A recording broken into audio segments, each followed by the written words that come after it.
All right, cool. So real quick, what are NFTs? So NFTs are digital art, right? Who here knows what NFTs are? Put it in the chat if you think you know what NFTs are. Or what does NFT stand for? So NFT stands for non-fungible token. So the difference between a fungible token and a non-fungible token, and it's not that it has fungus or there's anything weird about it. Fungible basically means interchangeable, right? So if I give you $100 bill, if I have $500 bills in my pocket and I give you one, you don't really care if I give you the first one or the second one, as long as I give you one, and it's interchangeable for any other $100 bill, right? But if you look at something like a trading card, like a Pokemon trading card or a basketball card, right? It does matter, right? If you're giving me a Michael Jordan card, a Michael Jordan rookie card, that's much more valuable to me than maybe Shaquille O'Neal, right? The Shaquille O'Neal is going to have a different value than an Allen Iverson, right? It's even though it's the same card, it's the same shape, it's the same size, it matters which one you have because each card is unique. Each card has a value. That value is assigned by the marketplace.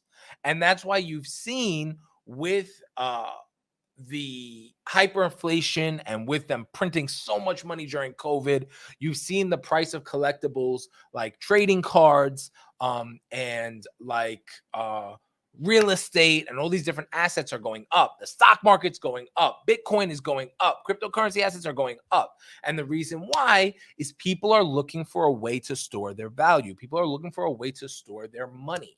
Right? Every single time the government hits the print button and they print another stimulus check and they print another payout, right? Payouts to other countries is millions of dollars that billions of dollars that have gotten printed. I think it's right now it's around $8 or $9 trillion that have been printed since the pandemic started, right? So every single time that they hit that printer button, that money go brr, they're devaluing everyone else's money, right? So if you have 100 grand saved up in your retirement account, right, that money is going to be devalued unless it's invested into some sort of an asset. So the traditional thing, the thing that everyone's been doing, and probably your grandma told you this, people have been saying this for years, is investing in real estate, right?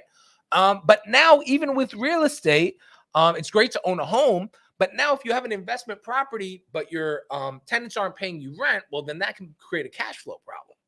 So people are looking for alternative assets, right? But to circle back to NFTs and to connect it to the real estate. So the think of an NFT can also be compared to like a deed on a house, right? So if I have two deeds of two different houses, right? They prove ownership.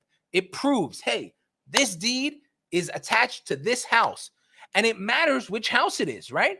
If it's a house in the ghetto, if it's a really small house and it's not in front of the beach, I'm going to prefer the house that's in front of the beach. I'm going to prefer the house with a view. I'm going to prefer the house with more bedrooms and more space, right? So you could have two pieces of paper that are seemingly identical that prove ownership, but one of them proves ownership to a better piece of property. And that's what NFTs are. They're a digital version of that. So just the same way how Bitcoin and Ethereum are digital money, right?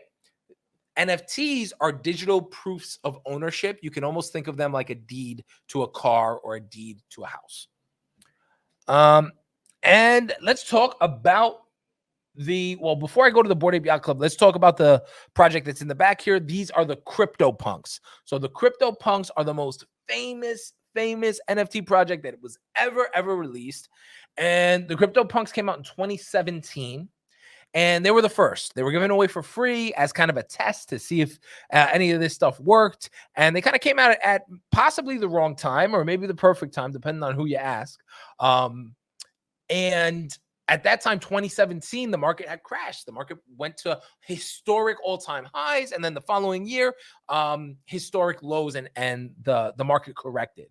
And when that happened, a lot of people kind of forgot about CryptoPunks. I mean, it wasn't really a blip on the radar now where you see celebrities like Jay-Z replacing their Twitter picture and using a CryptoPunk, right?